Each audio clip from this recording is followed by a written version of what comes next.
El ojo en la garganta. Mi padre atiende el teléfono. Tiene 27 años y, como hace todo el mundo en los 90, levanta el tubo sin saber quién está llamando. La gente llama y dice, soy yo, Carmen. O dice, soy de la oficina de correos. O dice, muy buen día, quería confirmar su turno. Pero en la noche, si el teléfono suena y mi padre atiende, nadie responde. Él espera con el tubo en la oreja hasta que se cansa de estar ahí sin hacer nada, o de hacer preguntas en vano, o incluso a veces de putear. Oye el tubo sobre el aparato y, aunque el clac mecánico da por cerrado el asunto, presiente que hay algo más. El silencio que lo llama cada noche se le queda pegado a lo largo del día y no puede dejar de pensar en Morris. En él y en las 3 islas de surtidores de la estación de servicio de General Hacha, las mangueras colgadas de los soportes, las luces nocturnas de esa YPF de la interminable ruta pampeana. Para mi padre, el silencio es un disgusto tramposo y los llamados un largo enigma que lo acompañará durante casi 20 años. Hola a todos, bienvenidos a Paredro, el podcast de libros, autores y demás actores del mundo literario. Mi nombre es Camilo Hoyos y les doy la bienvenida a un capítulo que desde aquí hemos estado esperando mucho, nada más y nada menos, con la grandísima autora argentina Samantha Schweblin, una de las voces, sin lugar a dudas, más inquietantes, lúcidas, interesantes y sugerentes de la literatura latinoamericana contemporánea y evidentemente mundial. Samantha nació en Buenos Aires en 1978 y desde hace más de una década vive en Berlín. Su obra ha sido traducida a más de 40 idiomas y ha sido reconocida con premios como el Casa de las Américas, el Premio Tigre Juan y fue finalista doblemente en el Man Booker International Prize por su novela Distancia de Rescate y Kentuckys. A lo largo de su obra, Schweblin ha sabido hacer de lo inquietante un lenguaje narrativo. Lo familiar se vuelve extraño, lo cotidiano se resquebraja y por esas grietas se cuela lo fantástico, lo ambiguo y lo no resuelto. Sus historias no solo atrapan, sino que desestabilizan, incomodan y nos obligan a mirar desde otro lugar. Para este capítulo conversamos sobre su trayectoria, su forma de escribir, deteniéndonos en esa carpintería tan admirable que nos asombra cada vez que la leemos, no importa en qué género, y sobre, por supuesto, su más reciente libro de cuentos, El buen mal, una exploración poderosa sobre la fragilidad de los vínculos, la culpa, el miedo y la ambigüedad moral. Un libro que, como muchos de sus textos, nos obliga a mirar lo familiar con otros ojos y aceptar que no siempre hay respuestas claras. Este capítulo viene gracias a nuestra alianza con Confama, Bibliotecas Confama, 50 años tendiendo puentes entre los tiempos. Y este capítulo, como todos los otros, está editado por la gran Natalia Latorre Amarillo. Bienvenidos. Samantha, en primer lugar, bienvenida a Paredro. Gracias, encantada de estar acá. Qué bueno, Camila, charlar un rato. Muy felices de estar aquí contigo. Te hemos esperado y te hemos leído. Entonces, que estés, bueno, en un muy reciente, El buen mal, que es tu último libro de cuentos, después de Kentucky, tu última novela, pues estamos muy emocionados para poder conversar. Y quisiera arrancar de una. Samantha, estos cuentos de El buen mal, me intriga mucho siempre preguntarme cómo se crean los cuentos ante tu mirada. Se crean incluso cuando estás escribiendo una novela, se crean a partir de pequeñas obsesiones que encuentras en el día a día que caminas, que luego te das cuenta que salen cuentos sobre eso o visitas temas desde distintas perspectivas. ¿Cómo nace un cuento en ti? Es rara esa pregunta, porque por un lado es una pregunta recurrente y por otro lado me doy cuenta que es una pregunta de que a pesar de que la pienso una y otra vez, hay mucho de invención en la propia respuesta, porque el proceso es tan intuitivo que a veces trato de entender qué parte me estoy inventando y estoy ordenando demasiado y qué parte es genuina, ¿no? Em, Creo que lo primero que hay es una sensación muy específica, como un sentimiento, una emoción que pesa en mí, algo que me molesta, un dolor particular, una angustia, un pensamiento, siempre es algo emocional. Y después lo que pasa es que eso se choca o se alimenta de una idea en particular, una imagen, un argumento, una palabra que escuché al pasar. O sea, hay algo del día a día que pone en acción un posible disparador argumental de cómo podría poner yo en marcha esa emoción, ¿no? Cómo la podría poner a funcionar en un espacio de la ficción, en pos, por supuesto, de pasarle esa emoción al lector, ¿no es cierto? Eh, y después, mientras escuchaba tu pregunta, me doy cuenta que también adentro de tu pregunta hay otra pregunta que tiene que ver con no solo cómo se cuenta una historia, sino cómo se cuentan muchas historias para armar un libro de cuentos. Porque un libro de cuentos no es una antología de historias que uno fue escribiendo mientras no se le ocurría otra nueva historia para una novela. Sobre todo para mí, Claro. que soy cuentista, para mí el cuento es el espacio por el que empiezo a pensarlo todo, eh, el espacio que me resulta más interesante, pero después, cuando los cuentos empiezan a pasar y a aparecer, me encuentro con un problema casi de mercado que es súper incómodo, y es que yo publicaría cada cuento por separado. Ningún cuento necesita el que tiene al lado, Claro. pero en un libro de 250 páginas, como lo pide el mercado, no puedo evitar construir una especie de comunidad en donde todos esos cuentos que entren se estén hablando entre sí. Y no importa qué recorrido hagas, si el cronológico, o sea, el que yo propongo o el que vos decidas hacer, de todas maneras, del cuento que salgas, aparezca una respuesta en el que sigue, ¿no? Y eso, como ese juego de vasos comunicantes, de preguntas que se abren y se cierran más adelante. O sea, ¿qué se puede construir luego entre ellos, ¿no? Y entonces ahí, claro, ya aparece un segundo problema que excede el problema del primer cuento, y es que hay que construir esa especie de atmósfera común, Claro. más allá de lo que después vos querés contar con cada historia. Eh, Se vuelve más complejo esa colección, digamos, de ideas. Más adelante te voy a preguntar por la carpintería, porque estos cuentos además, ya decíamos, yo creo que dan para un curso entero de lectura y escritura. Pero hay algo, y sé que la audiencia y quienes te han leído lo saben y quienes no, ya se asombrarán, que es la presencia de lo insólito, de repente, lo repentino en el cambio de lo cotidiano para abrir una fisura de la realidad a través de la cual todo se trastoca.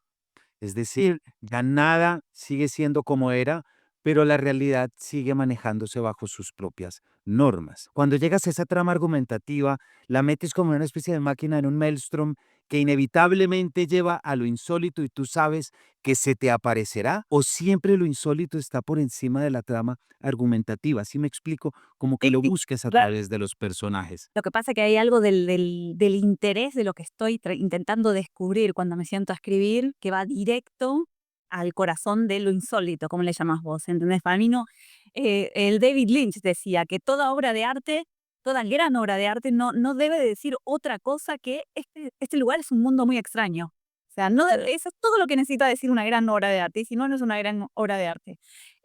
Y yo tengo esa sensación hasta el punto de que a veces me cuesta el concepto de lo insólito. Lo amo porque sé a qué se refiere y voy hacia eso, pero me cuesta en el sentido de que yo sé que cuando hablamos de lo insólito, algunos lectores piensan que estamos en el terreno de la ciencia ficción o del fantástico. Y para mí, cuanto más fuerte es lo insólito, más tiene que ver con lo real. O sea, con todo lo que, o sea, para mí el mundo no es, o sea, no, ¿cómo puedo explicar esto? Tendemos a pensar que el mundo que habitamos es el mundo que hemos acordado socialmente, que es posible, es normal, Exactamente. es real. Pero ese no es el mundo, ese es el acuerdo que tenemos sobre qué es el mundo. O sea, son dos cosas completamente diferentes. Y para mí no hay nada más inquietante que mostrar desde el terreno de lo real cada vez que ese acuerdo se quiebra y te muestra hasta qué punto, cuando amplías, como que decía Holbeck, cuando amplías el campo de batalla, digamos, o sea, el mundo sigue estando ahí, o sea, corres las paredes y nada, ensanchás el mundo, o sea, y seguís en el plano de lo real. Y me encanta ese gesto. Em, entonces, claro, yo creo que también hay algo casi de la defensa del asustado, de llamar eso lo insólito, ¿no? Porque si lo llamo lo insólito, entonces esto pertenece a otro mundo, es menos peligroso. Pero yo justamente creo que, bueno, una cosa que pasa muchísimo es que me doy cuenta que cuando se habla de mis libros, se habla del horror, de lo terrorífico, y si bien me gusta la reacción, me interesa la reacción, yo no creo que sean historias del horror para nada. Yo tampoco. Para nada. Sí.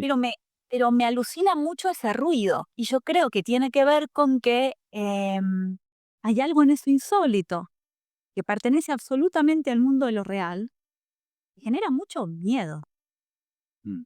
El miedo es emocional, o sea, el miedo es la emoción del horror, pero el horror habita el campo de lo imposible muchas veces, o de lo fantástico, o de lo gótico, y en cambio el miedo es real y está en tu cuerpo, te está pasando a vos como lector, o sea, lo puedes sentir, estás temblando, es tan real, ¿entendés?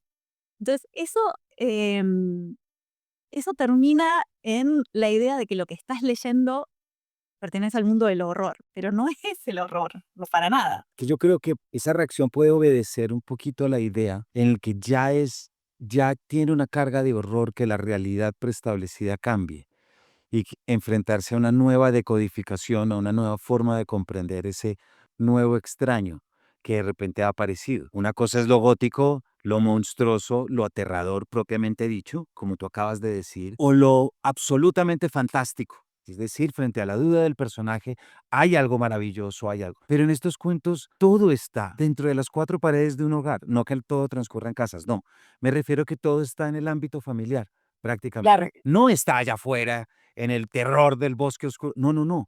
Está en la incomunicación entre un padre y un hijo, en las pérdidas, en la pregunta de ¿para qué sigo viviendo? En las razones de por qué se vive. Hay dos cuentos en dos personajes que tienen que preguntarse, ¿por qué debo seguir viviendo? ¿Es acaso esto todo?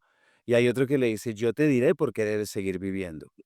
Sí, Por esto, ¿sí me entiendes? sí, Entonces sí. creo que no, yo no lo sitúo en la parte del terror, sino en encontrar cómo nuestras relaciones más cotidianas y por lo tanto más invisibles pueden estar cargadas de aspectos insólitos o aterradores vistos como estos quiebres. No sé cómo toda esta parrafada te suena. No, lo que pensaba mientras que te escuchaba cuando enumerabas los temas, enseguida pensé, pero qué temas más aburridos, ¿no?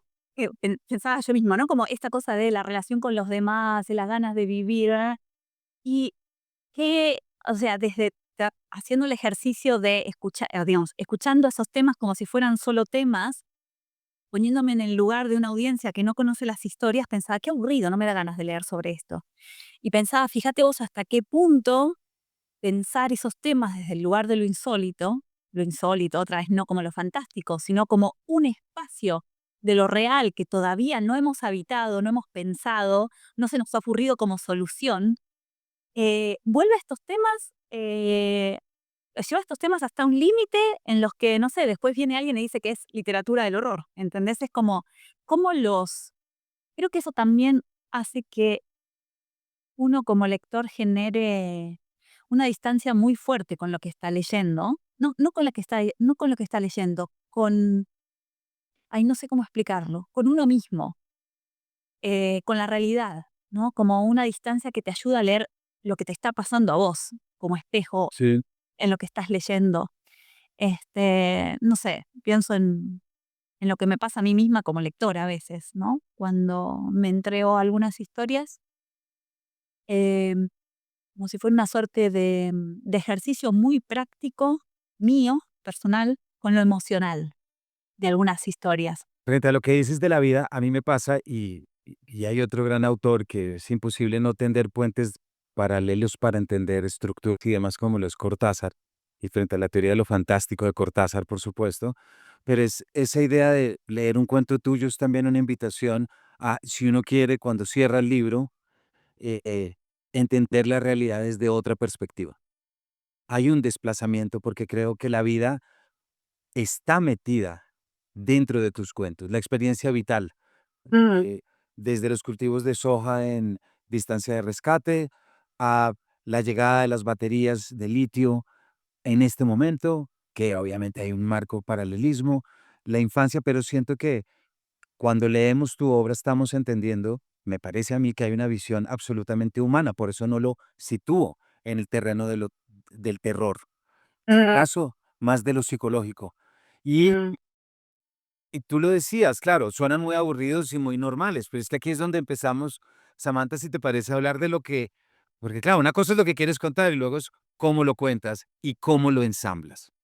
mm, Pensemos en un cuento como el primero, Bienvenida a la comunidad, lo que supone las primeras 2 páginas, porque no voy a dar spoilers, pero voy a arrancar, y es la lenta comprensión de que estás acompañando a una mujer que está hundiéndose en un río, y uno no sabe por qué, y uno no sabe en qué está, por qué está, mm, hasta que encuentra con el arrepentimiento y toda la novela se destapa. mm, ¿En qué instante piensas tú, voy a arrancar este cuento, por ejemplo, dentro del agua llave? mm.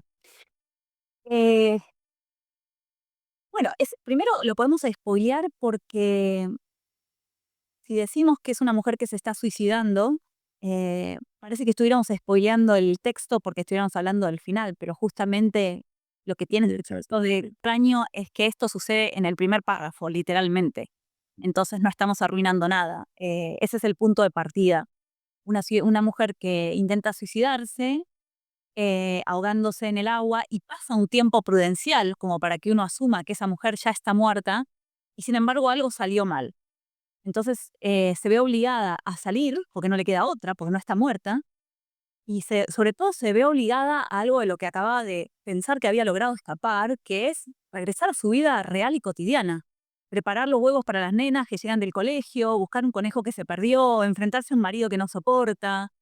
Em, y yo tenía muy claro por ahí, obviamente, no tengo todo claro cuando empiezo a contar una historia, pero había 2 o 3 cosas que tenía claras que me hicieron empezar absolutamente desde ese lugar. O sea, en ese sentido, en un sentido cronológico, no tuvo prácticamente corrección el texto. Yo ya me había hecho la pregunta de qué nos pasa con la muerte que ocupa tanto espacio en nuestros textos, ¿no? Siempre hay algo de la muerte que aparece en los textos literarios y casi siempre, pero con casi siempre digo 99% de los casos, ocupa su espacio protagónico, que es el espacio del final. Entonces yo empecé este texto pensando, bueno, pero ¿qué pasa si empiezo ese gesto de la muerte que viene a terminar algo desde el principio? Y enseguida a mi cabeza vinieron un montón de ejemplos literarios magistrales de historias que empiezan con la muerte de un personaje. Pero a medida que me iban llegando estas historias, también me daba cuenta que todas inevitablemente hacían un gesto que era tener que cruzar del realismo al fantástico o del realismo al gótico, o no sé, empezaban a aparecer los zombies, qué sé yo. Así, hay muchas maneras de escapar de esa situación, pero mi pregunta era, ¿cómo hago para empezar desde una muerte real y seguir avanzando en lo cotidiano de un personaje que siento muy cercano sin cruzar nunca los límites del realismo? ¿Se puede hacer? ¿No se puede hacer? ¿Cuánto puedo sostener esa situación? ¿Qué problema argumental de fondo está alimentando semejante dispositivo? Porque también yo siempre pienso que, y eso lo aprendí yo como lectora, podemos ser todo lo caprichosos que querramos, inventar todo tipo de dispositivos raros, pero hay algo en el lector, una especie de pago final con el que tarde o temprano nos enfrentamos, en el que terminada la historia tenés que explicar por qué hiciste el gesto que hiciste, ¿no? Un cuento no es lo que se te ocurra, es lo que una historia en particular está pidiendo a gritos que suceda y todo está atado a esa implosión. No es que puedes hacer lo que quieras. Entonces, claro, era muy complicado, no solo el dispositivo, sino qué tipo de historia pide a gritos ese dispositivo y no puede contarse de ninguna otra manera. Y bueno, por eso, quizá al revés de muchos otros cuentos míos, yo no tenía mucha idea de a dónde iba a llegar, pero tenía muy claro cómo empezaba esta historia. Empezaba así, o sea, no hay otra opción. En el momento en que ella sale del agua y se pone las mismas ojotas con las que llegó al muelle, se mira los pies y se das cuenta que son las 12 y que en 5 minutos las chicas tienen que desayunar. Yo dije, esto va a ser espectacular. Por lo menos, si voy a fracasar, va a ser muy entretenido. Este, y sí tenía también claro el personaje antagonista. No sé por qué, pero lo tuve, o sea, estaba en mi cabeza ese vecino, esa persona que es la que más odias, la que representa todas las cosas en las que no crees, el que te parece amoral, la persona que odias. ¿Qué pasa si esa es la persona que en realidad puede entenderte? ¿Qué significa eso? Respecto a tus prejuicios, respecto a, tenemos un, no te gusta lo que estoy diciendo. Apareció el loco. Sí que me gusta, lo entiendo. Este, bueno, así que ese antagonista ya estaba también. Y que también ahí hay algo que fíjate, siguiendo este ejemplo, y sin hacer spoilers, pero sí entendiendo estructuras, es ser como quien no quieres que sea portador de tu secreto, es precisamente aquel quien te lo va a resolver. Tal cual. Es el portador del secreto. O sea, hay un peligro constante de que eso sea develado porque no confías en esa persona. Exacto. Ujú. Hay algo, y esto es característico de muchos otros cuentos, Samantha, de esta colección, y es que uno como lector siempre está pensando, aquí viene el giro, reconoces el giro y dices, listo, ya conquisté la cima, ya sé. Pero cuando en estos cuentos, además de que uno está leyendo esperando que ocurra, ocurre y todavía queda mucho camino por recorrer porque es apenas una primera punta de la tensión que se va a desarrollar. Hay una mezcla entre lo cotidiano, pero también lo múltiple, me atrevo a decir. ¿Esto fue a propósito o te surgió como una forma de continuación para entender consecuencias, etcétera? Me interesa muchísimo lo que estás diciendo, porque no me había dado cuenta hasta qué punto respecto a otras historias de los libros anteriores, pensando en los cuentos, porque las novelas creo que yo ya las construía así. No es un problema, son varios problemas. Tiene un nivel de intensidad en ese sentido muy fuerte. Y mientras te escuchaba, me pensaba a mí misma como lectora y me acordé de una cosa. Mira, no había hecho este link antes. Hace, no sé, 5 o 6 años atrás, a ver, déjame o quizá un poco más, porque fue cuando estábamos todos leyendo Alice Munro. ¿Qué fue eso? 7, 8 años atrás. Me acuerdo de haber leído Dimensiones, la primera vez que leí Dimensiones. Por favor, si alguien no leyó ese texto, vayan a leer Dimensiones. Dimensiones en mi edición tenía 50 páginas. Y cuando yo tengo la sensación de que el cuento está terminando, y otra vez, parece algo terrible, pero no es spoiler para nada, y ahora van a ver por qué. Cuando yo tengo la sensación de que el cuento está terminado, la narradora llega a su casa y se da cuenta que su marido acaba de matar a sus 3 hijos, que son niños. Y va recorriendo la casa y los va encontrando muertos y se sienta en el portal de la casa a intentar respirar, porque si no se va a morir. Y yo me acuerdo de hacer el ejercicio, primero me acuerdo de que yo intentaba respirar con ella, del nivel de angustia que yo estaba sintiendo, pero me acuerdo como lectora que escribe que pensé, ¿dónde estoy? Me acuerdo de revisar el texto antes de seguir leyendo incluso, saber que el cuento tiene 50 páginas, y darme cuenta que estoy en la página 20. Y yo colapsé porque pensé, ¿cómo puede ser? O sea, ¿qué va a ser la siguiente 30 páginas? O sea, si esto es la página 20, ¿qué cuernos va a ser la siguiente 30 páginas? ¿Cómo va a sostener esto? ¿Hay algo peor que esto? ¿Se puede volver a pasar por acá? ¿Qué cuernos va a hacer? No había recordado esa sensación de, ¿cómo se dice? Como, no es de vacío, de acantilado que yo sentí como lectora cuando eso que pensaba que era lo peor había llegado demasiado rápido. Hay algo espectacular ahí, porque me parece que se abre una pregunta existencial que mueve los prejuicios de qué es lo importante y qué no es lo importante. Y creo que estamos overploteados, o sea, creo que tenemos una sensación equívoca de que todo lo importante a nivel ficción está en lo argumental, en lo que está contando el texto. Y nos olvidamos de la emoción, de lo que carga el cuerpo, de lo que trae el lector, de lo que está pasando alrededor, de lo que está pasando por debajo de ese argumento que parecía el más importante. Y creo que hubo algo en mí como lectora de esa angustia de tener de no poder predecir qué es lo que venía, y a la vez confiar mucho en Alice Munro, por supuesto, Que me pregunto ahora con tu pregunta, si, bueno, cómo funciona la creatividad y hasta qué punto pasar conscientemente como lector por esos lugares no alimenta después las cosas que uno hace como escritor o que intenta hacer como escritor, ¿no? Em, pero otra vez, es tan difícil de medir eso, son procesos tan, sí, inconscientes, me parece. Me fascinan y a la vez me cuesta mucho explicarlos. Te entiendo porque a nuestra audiencia estamos hablando con la gran Samantha Schweblin acerca de su última colección de cuentos El Buen Mal. Recuerden que esto viene gracias a nuestra alianza con Fama, Bibliotecas con Fama, 50 años tendiendo puentes entre los tiempos.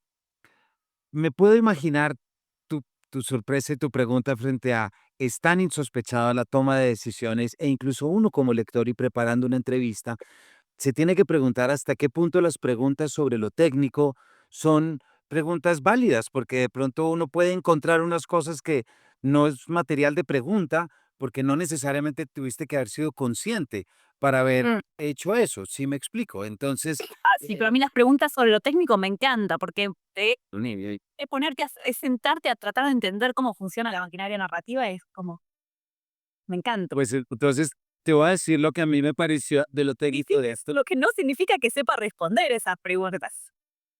Pero dale. Pero mira, en estos cuentos que tenemos esto primero, la mujer que se suicida, hay otro cuento en el que aparece el suicidio, tenemos tensiones entre padres, entre hijos, entre relaciones, entre unas hermanas, entre el pasado, mujeres de 60, 70 años, perspectivas infantiles, primera persona, es decir, está todo esto, ¿verdad?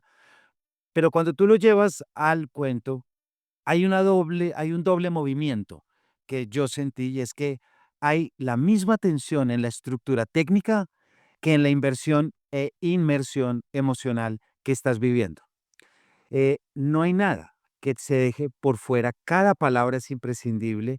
Los saltos temporales, es decir, tu eficacia adentro, hace que uno no solamente esté embaucado, literalmente, por la técnica narrativa que decidiste para la narración, sino que también uno no quiere dejar de leer. Y a mí me pasó eso específicamente, y si quieres aterrizamos esto en un cuento como El ojo en la garganta. A mí contar páginas me ocurrió leyéndolo, en el que iba y decía, ¿cuánto me falta? Y decía, no, me falta mucho. ¿Qué va a pasar? Por favor, o sea, ¿cómo, a dónde más me quieren llevar? ¿No? ¿Por qué no nos cuentas de cómo traduces tú en lo técnico y estructural, si se quiere, ese impulso o paisaje o atmósfera emocional que quieres llevar? Porque evidentemente aquí no se puede separar el qué y el cómo, y mucho menos forma y contenido. Aquí es una trenza, es una dupla, como Claro. queramos decirlo, está íntimamente ligado. Yo me pregunto hasta qué punto la dupla hay que separarla así, de las separaciones emoción y técnica. Me parece que hay algo, a mí me gustaría separarlo de otra manera, que es el lector y el escritor, y la relación entre estas dos partes. Porque hay algo en esa relación que yo pienso hace muchos años y de manera ahí sí muy consciente, que a mí me ayudó a generar ese balance, que no sabría cómo explicarte de otra manera. Em, yo leo prestándome atención, eh, lo cual suena muy egoísta, pero lo que quiero hacer siempre que leo a los autores que más me gustan es tratar de aprender dónde está parado el lector mientras circula por esos textos increíbles. Entonces, cuanto mejor es el texto, más despacio leo y más trato de verme a mí misma como una suerte de espejo y dónde estoy parada y qué veo ahora, dónde estoy en el living. Cuando suceden estas escenas con con cuatro personajes, ¿a quién estoy mirando realmente? ¿Entendés? Es como todo el tiempo me estoy haciendo estas preguntas casi de cámara, te diría. ¿Dónde está la cámara? ¿A qué altura? ¿Cuál es el color de este ambiente? ¿Es de día, de noche? O sea, ¿me lo está diciendo? ¿No me lo está diciendo? ¿Dónde me lo está diciendo? Lo sentí acá, pero ¿me lo dijo acá o me lo dijo 7 palabras más adelante o más atrás? Siempre estoy enredada en esto, tan enredada que hasta te diría que soy una lectora bastante distraída. Y a veces las cosas que más me gustan las necesito leer muchas veces. Y yo creo que un libro cerrado no es literatura. Un libro cerrado es un libro. Es lo que, en todo caso, el libro cerrado podemos en todo caso, acordar que es lo que el escritor ha escrito. Pero eso no es literatura. Para mí la literatura sucede en presencial. Es un acto mágico en el que 2 días después o 2 siglos después viene un lector, abre el texto Dimensiones de Alice Munro y lo lee. Y cuando lo lees vos o lo leo yo, suceden cosas muy diferentes. Porque cuando lo lees vos, sos vos con Alice Munro. Y cuando lo leo yo, soy yo con Alice Munro. Pero a pesar de esas diferencias que puede haber en lo personal, porque uno cuando uno lee, lo que está haciendo es casi como escribiendo con su propia, tomando material de su propia experiencia vital. Por eso es tan personal lo que uno está leyendo. Cuando vos lees, em, se nota mucho en lo que estás leyendo si el escritor está escribiendo solo o si se está moviendo con vos. Es como un baile, pero no en un sentido poético, en un sentido práctico. ¿Entendés? Vos cuando estás bailando con alguien, cuando estás llevando a alguien, el baile tiene muchas reglas de etiqueta. O sea, no, si pisás 2 o 3 veces al otro, terminás bailando solo. Si querés que el otro se meta en tu territorio, tenés que mover el cuerpo y darle lugar. Y yo, como lectora, no te puedo explicar cómo siento la diferencia entre un escritor que me está dando ese espacio y un escritor que no. Hasta tal punto que me aburro cuando no me dan ese espacio. No me interesa. Siento que es un texto menor si no me dejan leerme, ¿entendés? Esta famosa frase que dice que un gran libro siempre es mejor que su autor, yo siempre me pensé, ¿pero por qué? ¿Hasta qué punto? Y después, ¿de qué? ¿Mejor que su autor? Porque es el autor con el lector, ¿entendés? Por eso es mejor que su autor. Salvo que el autor solo esté pensando en sí mismo cuando escribe, ¿no? Entonces, yo creo que cuando hablas de este balance entre lo emocional y lo técnico, yo te pregunto a vos ahora, no sé si te hacen preguntas cuando vos entrevistas, pero te pregunto desde la curiosidad más absoluta, ¿no será que eso que lees como emoción es tu parte? Totalmente, pero activada por lo que tú has construido en el lenguaje que me lleva a situarme dentro de una reacción o de otra. Yo estoy de acuerdo contigo, el lector es el que es la contraparte, pero también yo estoy bailando con la melodía, pongámoslo así, que tú estás poniendo, y a lo que me refiero es que no es que sea la misma para todos, pero sí hay una especie de plano, río subterráneo, en el que en tus cuentos, por ejemplo, hay una mención a los dedos dentro del pelo, 20 páginas después, dedos dentro del pelo. Pin, claro, ahí estableces el puente, ahí te das cuenta de lo técnico que quiere empezar a traerte una serie de elementos, ¿no? Pero lo que yo siento ahí es que, claro, yo me activo, pero porque estoy bailando al son que me están poniendo. Mm, Estoy claro. tomando, transformando, pero yo estoy seguro que si tú una de las cosas que digo en mis clases de literatura, y lo digo muy rápido porque quiero aprovechar mucho el tiempo. Si yo recibo un alumno que llega llorando y yo le pregunto cómo les fue y me dice, profe, me puse a llorar al finalizar la novela, la pregunta no sería ¿por qué lloró? La pregunta sería ¿qué palabra lo puso a llorar? Claro, total. Sí. Porque tú no quieres saber que te hable de la abuelita. Si lo quiero No, hablar, no, que no, me hable. estoy muy de acuerdo. Sí, sí, sí, Tú sí. no le quieres tú Muy hablar. ¿En qué palabra exactamente? Sí. Y luego te va a escribir a ti y te va a decir, fue en esta, y tú de pronto le puedes confesar y decir, ja, yo lo sabía. ¿Y me explico? Sí.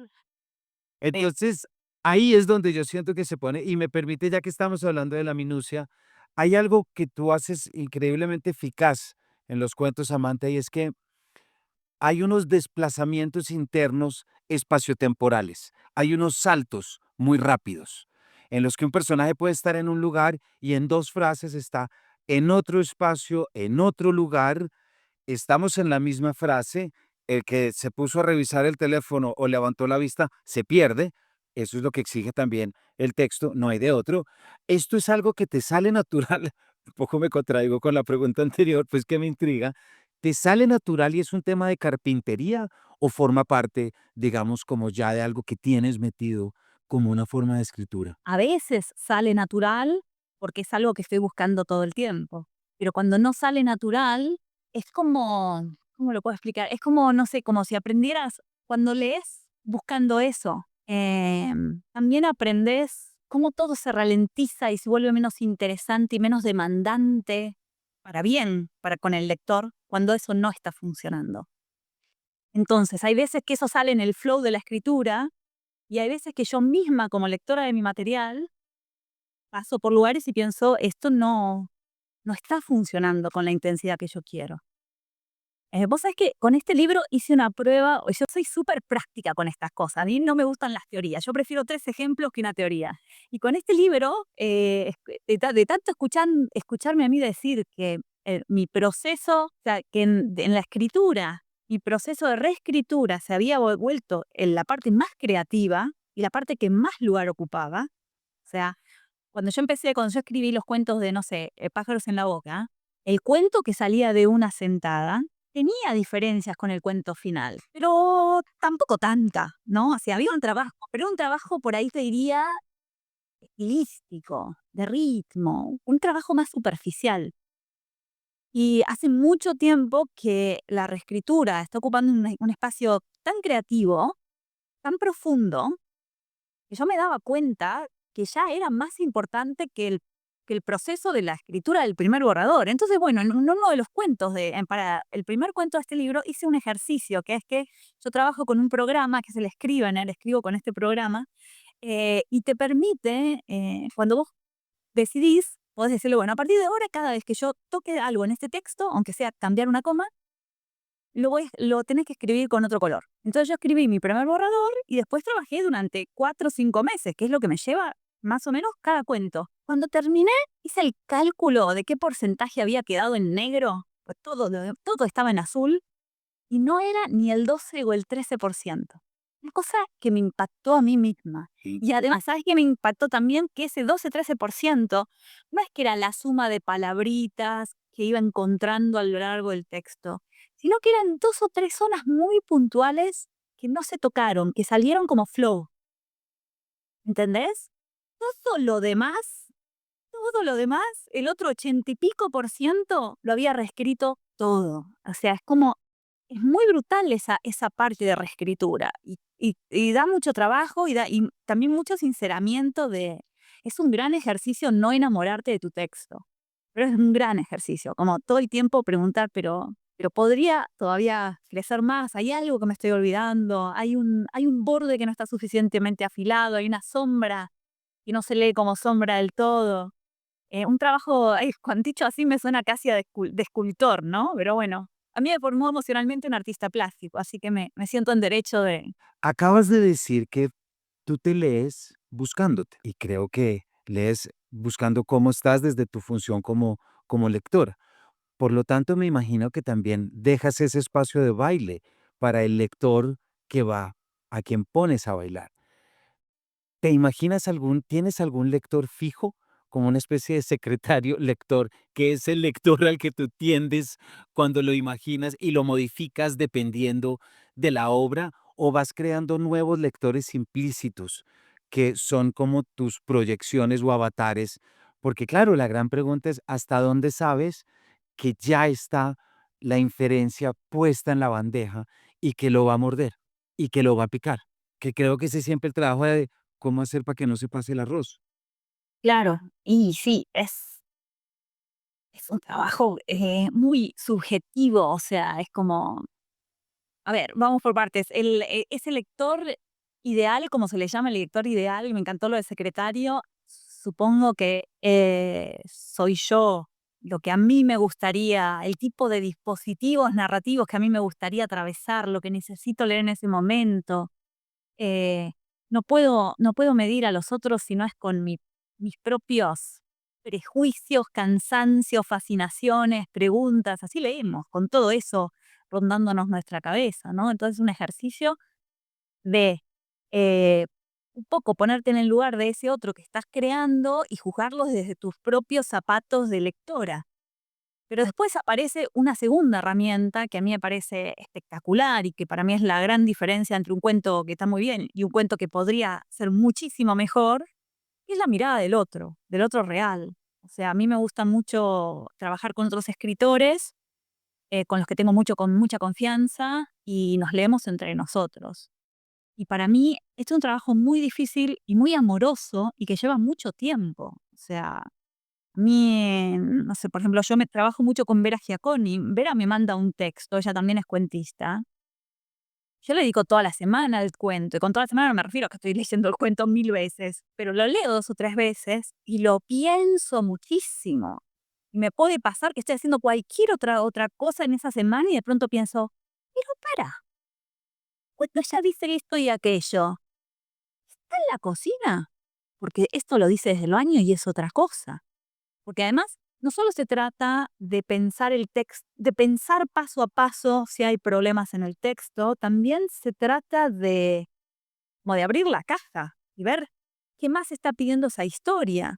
También está el problema de hasta cuánto te podés meter en el texto del otro. Si genuinamente estás escuchando algo que la historia está pidiendo y que no está todavía sucediendo en todo ¿cómo se puede decir? Su esplendor, o si estás poniendo algo que es tuyo. O sea, es súper complicada esa devolución. Pero aún así, con todas sus complejizaciones, con sus subjetividades, con las influencias que tanto miedo nos dan a veces, yo creo que terminan jugando esas lecturas de los otros al revés de lo que pensamos. No como influencias, sino como una herramienta para sacar nuestra propia hojarasca de un texto que tiene que gritar por sí solo, sin todos nuestros problemas como escritor, nuestras taras, nuestras obsesiones, ¿entendés? Yo le creo más a lo que tiene que decir el texto que a lo que tengo que decir yo. Y entonces esa mirada de los otros, aunque sea para decir, no, de ninguna manera no me interesa, no entendiste el texto, o sea, incluso en ese lugar egocéntrico me sirve, ¿entendés? O sea, todo me sirve. Y bueno, y ellos también representan un poco ese lector ideal, ¿no? Que también a veces es imprevisible, porque yo también entiendo hasta qué punto decir que un autor puede predecir constantemente los pasos del lector es como un juego perdido, porque en realidad no se puede. No podés hacer eso. Pero me parece que hay que apostar al juego y después ver qué pasa, porque la diferencia entre generar un texto poroso en el que el otro puede ir poniendo sus propios pies, invocar sus propios elementos vitales, ¿entendés?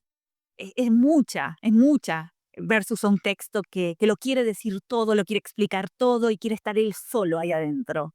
Se siente diferente. Sí, es como, de pronto se me ocurrió, como llegar a una fiesta y que todos las sillas estén ocupadas. ¿Qué vas a hacer ahí? O sea, como no hay copas, no hay sillas, te vas. Samantha, y uniendo todo esto ya en una última pregunta que siempre es inquietante porque es el momento en el que toda la construcción ve la realidad, ve la luz de los lectores, conoce a sus lectores y empiezan estos lectores a bailar con los narradores, a reconocerse desde situaciones que les han pasado, que les pueden pasar, siempre bajo lo insólito y estos, digamos como que elementos, alguna reacción del lector que te haya impactado, que te haya llamado la atención que de pronto nos quieras compartir, porque hay muchos lectores que se encuentran reflejados en lo trágico, en lo poético y en lo insólito. Sí, qué sé yo, tengo muchas anécdotas pequeñitas de pasarme, por ejemplo, una vez ir por la calle en Argentina y que una mujer simplemente me reconoció, me dice, ¿te puedo dar un abrazo? Y me abrazó y no me soltaba y se puso a llorar. Fue como tan fuerte, porque por un lado, tengo que ser sincera, no la conocía, me generaba un rechazo tremendo, quería soltarla. Yo soy como muy inchapar con eso, si no tengo confianza. Pero por otro lado, era tan sincero su dolor y tan inexplicable para mí, porque andás a ver qué le pasó, cómo le cruzó una historia. Y esas cosas pasan un montón. O algunas experiencias con mi familia, por ejemplo, una vez mi abuela materna, que era además una tipa amorosísima, que era mi fan número uno, o sea, que le encantaba todo lo que yo escribía.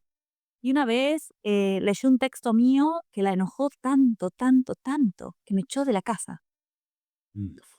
Fue tremendo y no nos hablamos como por durante 15 días y para mí era un dolor y además no entendía qué es lo que yo tenía que hacer. No entendía qué era lo que la había colapsado de esa manera a ella. O sea, evidentemente tocó una vibra de rechazo, que no, es esto que digo, o sea, podés generar las dos cosas, ¿no? Ese amor, ese o ese rechazo tremendo. Y, y bueno, en uno a veces no tiene medida de eso, ¿no? Es difícil, qué sé yo. Sí. Por lo in pero es que es así, es por lo insospechado que ya decías, y bueno, para la audiencia y en este libro que ya saben cuál es el que tienen que ir a buscar en El Buen Mal, lo van a ver. Lo recomendamos con todo para sentir, para aprender a leer, para aprender a escribir y para encontrarse con textos con unas capas tan profundas que hablan de esas fisuras de nuestra realidad cotidiana. Samantha, muchísimas gracias por habernos acompañado. Un placer. Muchísimas gracias, Camilo. A todos ustedes, gracias por habernos acompañado y nos vemos en una próxima edición de este Paredro.